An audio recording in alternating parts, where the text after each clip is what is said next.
What's up, guys? It's your boy Brandon back with another episode of the BQ Report.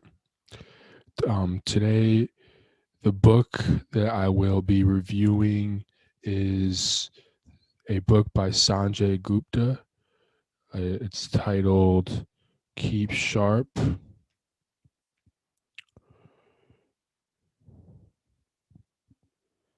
Build a Better Brain at Any Age. I recently finished this book like 3 days ago. I just wanted to share it with you guys and give it a quick review on the topics surface of this novel and summarize any of the main points made by Dr. Sanjay Gupta, because he makes some pretty good arguments about the brain, how to improve it, how to increase brain power, the four methods to keep sharp in order for introducing some better alternatives to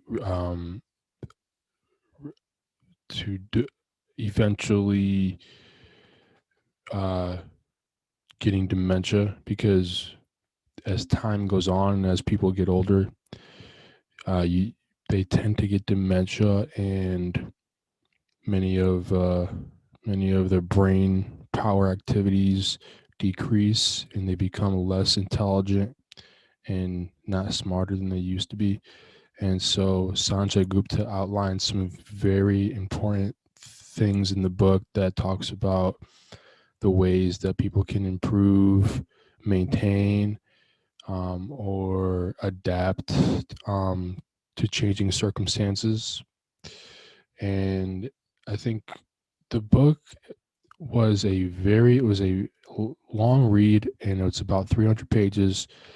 And so you won't be able to read it in like 1 day or 2 days. It'll take you a week or 2 weeks to read the entire thing. But this book just came out recently, and a lot of people were talking about it, like in the media. Jake Tapper, the CNN analyst, said, said a few good words about the book too. So many people are hopping on this book and saying this is a worthwhile read. Um, and I tend to agree. I agree with those people. This book really taught me a lot of things about dementia. It taught me a lot about Sanjay Gupta, his life and the life of a surgeon, and what they have to do in their daily career, because it's some dangerous stuff. He tells a story about him having to operate on a military veteran, and perform a brain surgery, and the man was still alive while the surgery was taking place. He wasn't under any aesthetics. He wasn't under any anesthesia. He was simply awake and alive while they were operating on his brain. I think they were trying to cut out a tumor or something like that. Um, but he gives a very detailed analysis about neurons, uh, the connections forming in your brain, all the different branches, all the different, like the hippocampus, the sections of the brain. He splits them into different parts and explains it very well in a manner that allows the average reader to understand what the different components of the brain entail. Um, and he gives valuable insights about the elasticity of the brain. So he makes a huge point regarding the elasticity of the brain, which means the brain is capable of expanding and increasing, not only in mass but also in memorization, speech techniques, uh, athletic formations, athletic ability.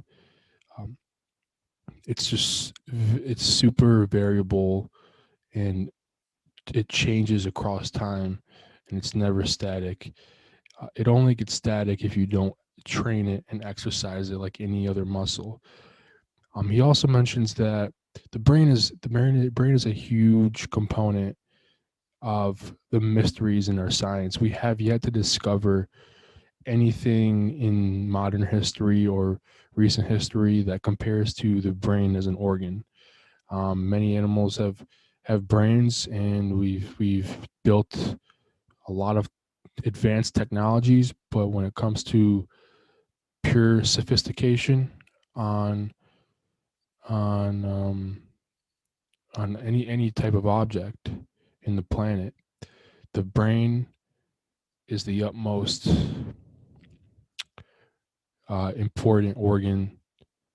It basically gives life to everything that we can perceive through knowledge and through communication as well. So without a brain, we are basically nothing. So so he makes very like critical points throughout the book, um, talking in a very direct way to the audience. So he's speaking to the audience in a way that gravitates towards better and improved understandings of uh, that organ that is so important to people around the world. And he attempts to give four main reasons to continue to um,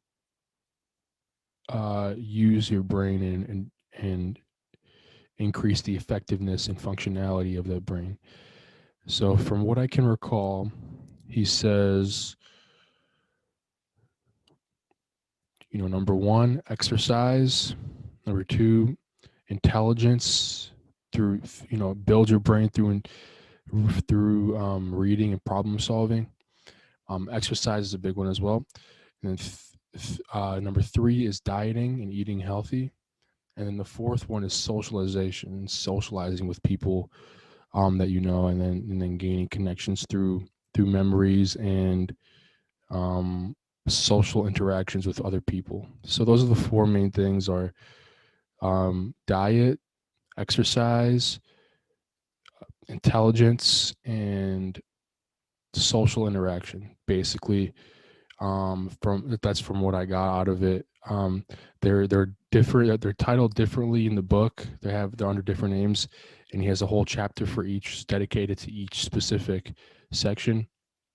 And he goes into detail on all of them except the intelligence portion. I wish he would go into more detail on the intelligence portion on that chapter, because he, from what it seems like, he just simply kind of rushed past that section.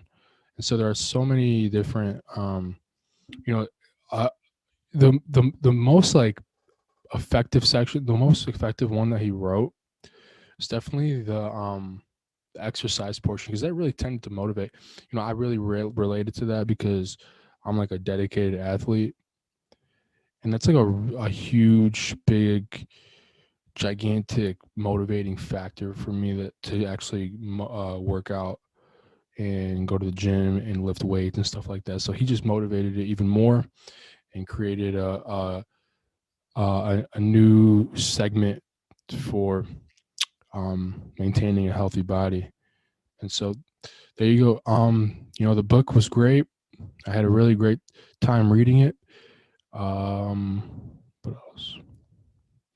That's pretty much it. Sanjay Gupta, keep sharp, build a better brain at any age. Highly recommend you purchase it. It's $15 on Amazon. I'll post a link in my bio. Go check it out. It's a really great book. Thanks for tuning in. Bye.